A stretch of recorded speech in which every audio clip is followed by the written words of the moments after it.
Bharatiya Janata party लगातार 5, 6 और 7 तारीख तक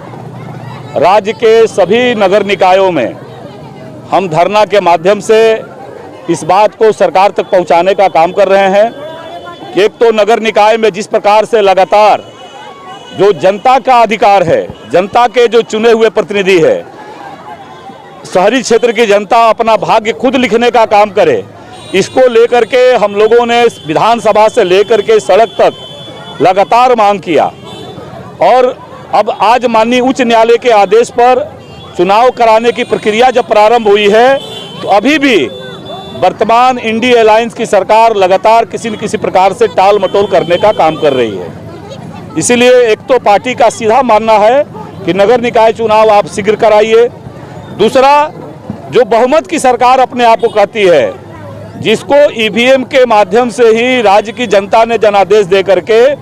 इनके झूठे वादे, झूठे नारे के साथ ये बहुमत लेने का काम किए, आज वही बहुमत की सरकार डरी हुई है और इनको डर है कि जिस प्रकार से हमने झूठे वादे, झूठे नारे दिया है, इससे राज्य की जनता के अंदर एक आक्रोश है और जनता अपना अधिकार मांग रही है। लोगों को अभी देखिए, शहरी क्षेत्र की जो हमारी महिलाएं हैं, मैं चाहूँगा कि आप लोग एक बार इनको दिखाइए, इनके और कैमरा ले जाइए। ये जो माताएं हैं, ये कह रही है कि हमारा अभी तक वृद्धा पेंशन नहीं मिल रहा है, अभी ये कह रही है कि इनको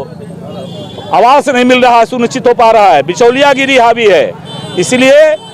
ये बहुमत की जो सरकार है, ये ईवीएम के आधार पर और दलीय आधार पर, जिस दल के आधार पर आप सरकार में आए हैं, तो दलगत आधार पर आप नगर निकाय का चुनाव कराइए। ये मांग आज धरना के माध्यम से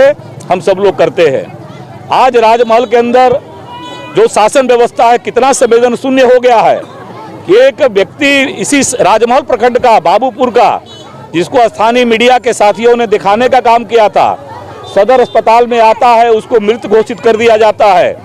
अस्पताल में उसको डॉक्टर नहीं मिलता है, और उसके बाद वो व्यक्ति जब शव के साथ 1.5 घंटे तक इंतजार करता है, कोई जिम्मेवारी लेने के लिए अस्पताल का कोई अधिकारी उसका जिम्मेवारी लेने के लिए आगे नहीं आता है कि इसका शव को भेजने की हम व्यवस्था करें। अगर आज नगर निकाय का चुनाव हुआ रहता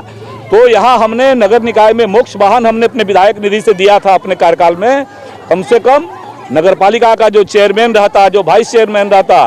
वो जनता का प्रतिनिधि है, वो संवेदन शून्य नहीं हो सकता है। वो जनप्रतिनिधि निश्चित रूप से उस शव को उतना देर इंतजार नहीं करना पड़ता और उसको ले जाकर के उसको माकूल उसके घर पर पहुंचाने का काम करता। ये संवेदन शून्यता आज चल रही है और सरकार निरंकुश बनी हुई है। लगातार तुष्टीकरण के रास्ते, वोट बैंक की